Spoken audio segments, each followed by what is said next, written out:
અમરેલીના રાજુલા શહેરમાં વીજળી ગુલ થવાના કારણે કલાકો સુધી વીજળી નહીં આવતા સ્થાનિક લોકોમાં રોષ જોવા મળ્યો। અમરેલી જિલ્લામાં મોડી રાત્રે રાજુલા શહેરમાં વીજળી ગુલ થવાના કારણે કલાકો સુધી વીજળી નહીં આવતા સ્થાનિક લોકો પીજીવીસીએલ કોલ સેન્ટરમાં ફોન સતત કરતા સંતોષકારક જવાબ નહીં મળતા લોકો રોષે ભરાયા। અધિકારીઓ દ્વારા ફોન રિસીવ નહીં કરતા વધુ રોષ જોવા મળ્યો। વીજ કચેરીમાં રાત્રે ચેમ્બર ઓફ કોમર્સના પ્રમુખ મનીષ વાળા, તાલુકા પંચાયત પ્રમુખના પતિ ધીરજ પુરોહિત, રાજુલા શહેર ભાજપ મહામંત્રી અને નાગરિક બેંકના ચેરમેન મહેન્દ્ર ધાખડા સહિત સોસાયટીના રહીશો, સ્થાનિકો અને કેટલાક ભાજપના કાર્યકરો પહોંચ્યા હતા અને ભારે રોષ સાથે વિરોધ નોંધાવ્યો હતો।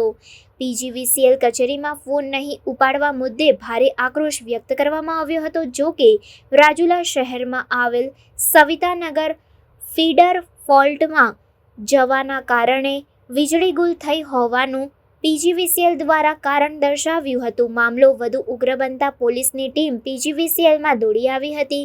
પોલીસ દ્વારા અંતે મામલો શાંત પાડવાનો પ્રયાસ હાથ ધરવામાં આવ્યો હતો। મુખ્ય અધિકારી દ્વારા ટેલિફોનિક વાતચીત કરી સવારે રૂબરૂ બેઠક કરી યોગ્ય કાર્યવાહી કરવા માટેની ખાતરી આપ્યા બાદ મધરાત્રે મામલો શાંત પડ્યો હતો।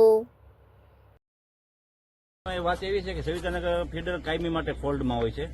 છેલ્લા 3 થી 4 રાતથી કાયમી માટે 2 કલાક 3 કલાક લાઇટ વહી જાય છે અને જે અહીંયા ફોલ્ટ સેન્ટર છે જીબીનું એમાં ફોન લાગતો નથી। 80 90 ટ્રાય કરવા છતાં 1-1.5 કલાક સુધી ફોન વ્યસ્ત આવે છે। પબ્લિકને કોઈ વ્યવસ્થિત જવાબ મળતો નથી। લોકો વેપારીઓ અને ધંધાર્થીઓ દિવસે ધંધો કરે અને રાતે લાઇટ વહી જાય એટલે હાથે હોઈ ન શકે। અને જીબીમાં આવવાનું કારણ એક જ વસ્તુ છે કે 2-2.5 કલાક સુધી જો લાઇટ આવતી ન હોય અને એનો કોઈ પ્રશ્નનું નિરાકરણ ન થતું હોય એટલા માટે આજે પબ્લિક બધી ભેગી થઈ અને અહીંયા સાહેબને બોલાવ્યા હતા અને સાહેબની પાસે જે કાંઈ પ્રશ્ન હતો એનું અત્યારે હાલ તો તાત્કાલિક સોલ્યુશન લીધું છે અને આગામી રણનીતિ એવી છે કે કાયમી માટે જો સવિતાનગર ફીડર બંધ રહેતું હોય તો એની માટે કાયમી ઉકેલ કરવા માટે ટેલિફોનિક વાત કરી છે ચેમ્બર ઓફ કોમર્સના પ્રમુખ મનીષભાઈ વાળાએ ભલે સાહેબે।